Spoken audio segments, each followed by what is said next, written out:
ఒక రాతిని పట్టుకుని చెక్కి చెక్కి చెక్కి దాన్ని పవిత్రం చేసి చేసి చేసి 7 రోజుల పాటు ప్రతిష్ఠ చేసి, ఓ రోజు నీళ్లల్లో ఉంచి, ఓ రోజు పాలల్లో ఉంచి, ఓ రోజు ధాన్యంలో ఉంచి, ఓ రోజు నవరత్నాల్లో ఉంచి, అన్ని విధాలా దాన్ని పరిశీలించి అప్పుడు ఇది దేవుడుగా ఉండడానికి తగిన రాయి అని నిర్మాణం చేసి పెడితే మనం అందరం దండాలు పెడుతున్నావా లేదా?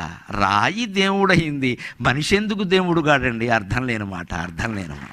రాయి దేవుడు అవుతోంది నీ దేవాలయాల్లో గమనించుకో. నువ్వు రాయివి కాదు కదా, మనిషివి. ఇంకో ప్రశ్న వేస్తున్నా, మనిషి ప్రతిష్ఠించిన రాయి దేవుడైనప్పుడు దేవుడు ప్రతిష్ఠించిన మనిషి ఎందుకు దేవుడు కాడండి? దేవుడు ప్రతిష్ఠించాడు కదా మనిషిని. ఎవడు ప్రతిష్ఠించాడు? దేవుడు.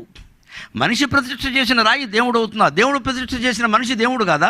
నీలో ఉండే దేవుడు నువ్వు గుర్తించలేకపోతున్నావు. దెయ్యాల ఆలోచనలన్నీ వస్తున్నాయి, కమ్మేస్తున్నాయి. దాన్ని పోగొట్టుకోవచ్చు, విధానం ఉంది. పురుగైనా పువ్వుతో స్నేహం చేయడం వల్ల దేవుడు పాదాల దగ్గరికి వెళ్ళింది, స్త్రీల శిరస్సులను అధిరోహించింది. రాయి అయినా విగ్రహంగా ప్రతిష్ఠ అయ్యేసరికి దేవుడైంది అది.